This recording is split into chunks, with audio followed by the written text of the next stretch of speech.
For the last 2 years, we've been hearing rumors about an extremely consequential UFO documentary that was in the works, and we now have a release date and trailer for The Age of Disclosure, which will be coming out the opening weekend of South by Southwest, starting March 7th, and the trailer is fascinating. It's 2 minutes, 45 seconds. We're going to play it live now. The basis of the documentary is that there's 34 government officials that are now coming on the record and taking the gloves off about UAP representing non-human intelligence, and, quote, everyone interviewed in the film has direct knowledge of UAP as a result of their work for the US government. Let's take a look at the trailer.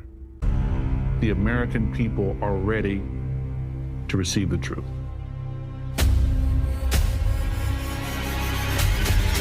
Humanity is not the only intelligence in the universe. Humanity is not the only intelligent species. We are absolutely not alone. Non-human intelligence exists. UAPs are real, they're here, and they're not human. I spent 25 years as a senior official with the CIA. I worked on highly classified UAP programs. 28 years as an astrophysicist. I served as the 4th Director of National Intelligence. Director of Aviation Security in the National Security Council. A one-star admiral after 32 years of service. People that come forward with this, I feel like they've taken their life in their own hands. I was recruited to a highly sensitive government program that investigated unidentified aerial phenomenon. For over 16 years, on behalf of the U.S. government, I worked as a senior intelligence official on the unidentified aerial phenomenon topic. We learned that the U.S. government was involved in a long-running secret war with other nations to collect and reverse engineer vehicles not made by humans. I have seen with my own eyes non-human craft and non-human beings. Look at that thing. It's rotating. There's a whole fleet of them. The first country that cracks the code on this technology will be the leader for years to come. China has established its own version of a UAP task force. You think for a second that they wouldn't consider using it to achieve their ends of domination? This is similar to the Manhattan Project. This is the atomic weapon on steroids. This is so secret. Very, very few people in our entire government have been allowed access to it. Even presidents have been operating on a need-to-know basis, but that begins to ramp out of control. It's not acceptable to have secret parts of government that no one ever sees. You better be careful about a government that doesn't trust its people, because there's no telling what they'll pull on you. This is the biggest discovery in human history. You had information being locked away that could change the trajectory for species. It has so many beneficial impacts, including clean energy. We should have disclosure today. We should have disclosure tomorrow. The time has come.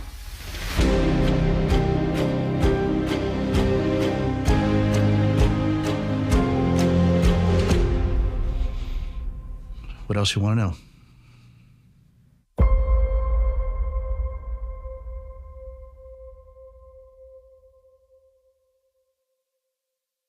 So I just want to first start off by pointing out the obvious, which is that we've never actually seen this before, where in a single piece, in a single forum, that we have multiple dozens of senior government officials not simply saying that UAP are real, but that they represent non-human intelligence specifically. Now, for some of the folks that are featured just from that trailer, which is a slice of the total amount of people that are going to be in the final film, it includes the current Secretary of State, Marco Rubio, who is also a former presidential candidate, current senator on both the Senate Intel and Armed Services Committee, and former presidential candidate Kirsten Gillibrand, former Defense Department official, head, depending on what you care about labeling it as, of the Advanced Aerospace Threat Identification Program, Lou Elizondo. We also have Senator Mike Rounds, who's also one of the other few senators who's on both the Intelligence Committee and the Armed Services Committee. He was also the main sponsor on the UAP Disclosure Act of 2024, which had non-human intelligence defined and referenced 22 times and effectively alleged the executive branch of the federal government of hiding this issue on paper in proposed legislation. He was also the co-sponsor of the 2023 version of that same bill. and he attended our Senate event on disclosure at the end of November's hearing last year.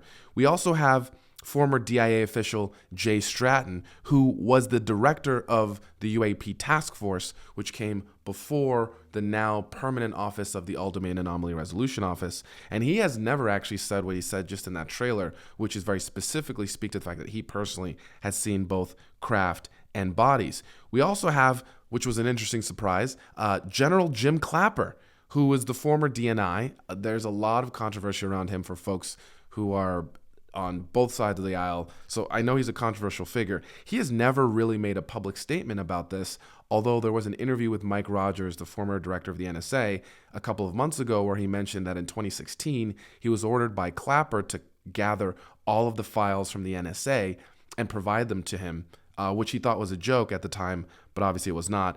Mike Gold, who was on the NASA UAP study team, who also testified at the November UFO hearing. Admiral Timothy Gallaudet, who's a former director of NOAA, who also testified under oath alongside Mike Gold at the hearing in November last year. Another new face, Brett Feddersen, who is the former director of aviation security for the White House National Security Council, which is again another.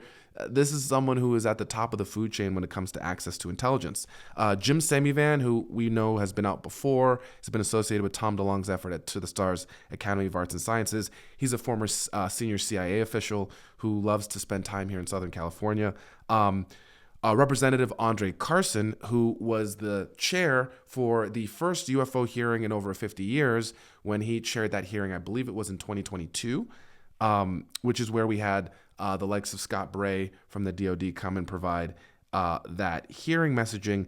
We also have Mike Gallagher, who recently left the House, but he was the former chairman of the House Select Committee on the Chinese Communist Party. He's since become a venture capitalist, but was a darling of the Republican Party as a young, fresh face with good energy and new ideas. We also have another familiar face, Christopher Mellon, former Defense Department official, as well as multiple senior government scientists, including some faces we're familiar with, Dr. Gary Nolan from Stanford, quantum physicist Dr. Hal Puthoff, as well as astrophysicist Dr. Eric Davis, who are two of probably the most prominently known PhDs associated with the issue. And again, that's just a short list of the total of those who are going to be featured in this documentary. I think it's going to be a fascinating watch. I'm excited to see it and also see how it changes specifically the dynamics of the DC blob, because it's going to be a bunch of people that they know and recognize that have name ID all in one convenient package, sort of saying the same thing, which will dovetail with our calls for a select committee on UAP to be established, ideally as a joint committee between the Senate and the House, but in either chamber would be sufficient, as in addition to the passage of any number of executive orders for whistleblower protection and for the repatriation of these materials under the control of the federal government outside the hands of either the non-state actor or defense contractors that have been operating this for a while. This is going to start getting interesting. Stay tuned.